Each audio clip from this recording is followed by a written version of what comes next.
జై శ్రీరామ్. అందరికీ నమస్కారం. వెల్కమ్ టు న్యూస్ అఖండ. నేను మీ కస్తూరి శ్రీధర్.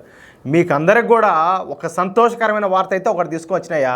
ఛత్తీస్గఢ్లోని అంబికాపూర్లో ఎవరైతే ప్రలోభాలకు అదేవిధంగా మోసాలకు లోనైపోయి మతం మార్చుకుని ఉంటారో వాళ్ళందరూ కూడా అంటే 22 కుటుంబాలకు చెందిన దాదాపు 100 మంది తిరిగి సనాతన ధర్మాన్ని స్వీకరించారు. అర్థమైంది కదా.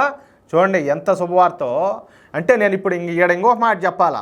విషయం ఏంటంటే ఇప్పుడు సరే హిందువులుగా ఉంటారు, మనం రోజు గుడికి వెళ్ళాలా, దేవుడి మీద నమ్మకం ఉండాలా, భక్తి ఉండాలా, భక్తి శ్రద్ధలతో పూజించాలా, సర్వే జన సుఖినో భవంతు అనుకోవాలా. ఇది కథ.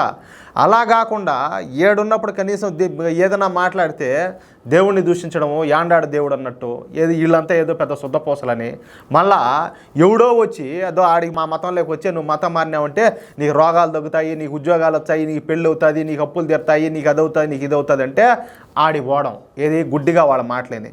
మళ్ళా ఏంటంటే అట్టన్న వీళ్ళు రిజర్వేషన్లు మార్చుకొని తెచ్చారా అంటే అది కూడా అలా.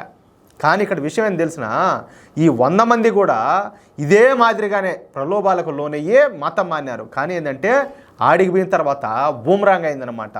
ఒరే స్వామి, అనవసరంగా మనం వీడికి వచ్చితేమే బాగా ఆడేదో విలువగా పోతా ఉన్నాము హిందువులుగా ఉన్నప్పుడు, వీడికొచ్చి ఊరికే మన విలువ పోగొట్టుకుంటామే అని చెప్పేసి ఈ 100 మంది మళ్ళీ తిరిగి ఏంటంటే సనాతన ధర్మాన్ని స్వీకరించారు. అంటే అది సనాతన ధర్మం యొక్క గొప్పతనం. ఎప్పుడైనా కూడా నేను ఒక మాట చెప్తున్నా, తల్లే ఇంకొకరే అంతే. ఇంతకు మించి ఇంక వేరే మాట్లేదు.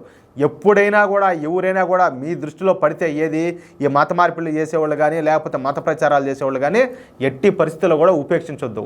ఆయన అంబేద్కర్ గారు కూడా ఒక మాట చెప్పినారు, మీరు మతం మారుతున్నారంటే ఒరేనైనా మీరు కేవలం మీరు మతం మారినట్టే కాదు, ఈ దేశానికి ఒక శత్రువు కూడా తయారైనట్టు అని. ఆ మాట ఎవరు కూడా మర్చిపోవద్దు. అది ఈ వీడియోపై మీ యొక్క అమూల్యమైన అభిప్రాయాలను దయచేసి ప్రతి ఒక్కరు కూడా ఖచ్చితంగా కామెంట్ రూపంలో తెలియజేయాలని చెప్పి కోరుకుంటూ, అదేవిధంగా ఈ వీడియో ఇస్తే లైక్ చేయండి, 10 మందికి షేర్ చేయండి. ఇంతవరకు మన ఛానల్ సబ్స్క్రైబ్ చేసుకోకపోతే దయచేసి ప్రతి ఒక్కరు కూడా సబ్స్క్రైబ్ చేసుకోండి. ప్లీజ్ సపోర్ట్ చేయండి. జై శ్రీరామ్.